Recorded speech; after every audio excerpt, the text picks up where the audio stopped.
Le Salon du Bourget vient de se refermer. Cette semaine, nous vous proposons de revenir sur ce secteur de l'aéronautique sur Saint-Quentin en Yvelines. Premier volet de notre dossier. Aujourd'hui lundi, nous partons dans les coulisses du rapprochement entre le groupe Safran et l'équipementier Zodiac Aerospace. Explication Nicolas Dandry, Stéphane Servant. Ce n'est plus qu'une question de mois. Un géant français de l'aéronautique devrait naître d'ici la fin de l'année. Un projet solidement implanté dans les Yvelines, Safran a décidé de racheter l'Yvelinois Zodiac Aerospace, une opération financière chiffrée à 8,7 milliards d'euros.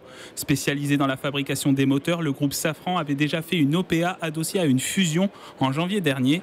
Une offre rejetée à l'époque avant qu'une nouvelle proposition soit faite au mois de mai. Un nouveau format de rapprochement entre Safran et Zodiac Aerospace qui doit encore recevoir les autorisations des autorités de la concurrence, qui doit aussi recevoir l'accord des instances représentatives du personnel. Et si tout se passe bien, l'offre de Safran sera lancée en fin d'année et aboutira concrètement au début de l'année 2018. Mais il est vrai que Safran et Zodiac sont tous deux implantés dans les Yvelines et il est très probable que l'implantation dans les Yvelines continuera à se développer pour soutenir le développement de l'industrie aéronautique.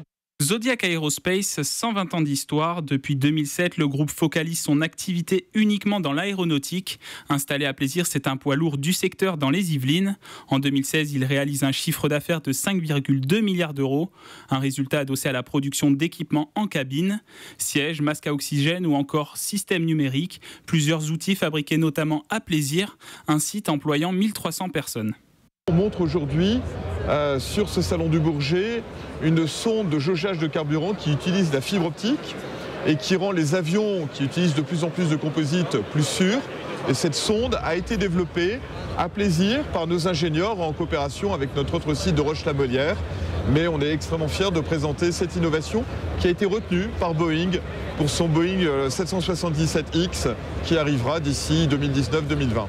Dans les investissements du futur, nous investissons sur l'avion de demain, un avion plus sûr, plus économe en carburant, grâce aux nouvelles technologies. Une utilisation des innovations technologiques préconisée par le secrétaire d'État auprès du Premier ministre chargé du numérique. C'est impressionnant de voir le rôle du numérique dans toutes les entreprises qu'on a vues cet après-midi, que ce soit dans les startups ou dans les grands groupes. On voit qu'aujourd'hui, toutes les technologies, elles passent par la mise en œuvre de technologies numériques qui vont réinventer à la fois le métier, réinventer l'utilité et réinventer la façon de fabriquer, la façon de faire. Et donc c'est une réinvention de l'industrie, c'est une réinvention de ses usages. Un développement qui pourrait s'accentuer avec le rapprochement entre Zodiac Aerospace et Safran. De nouvelles innovations pourraient naître dans les Yvelines.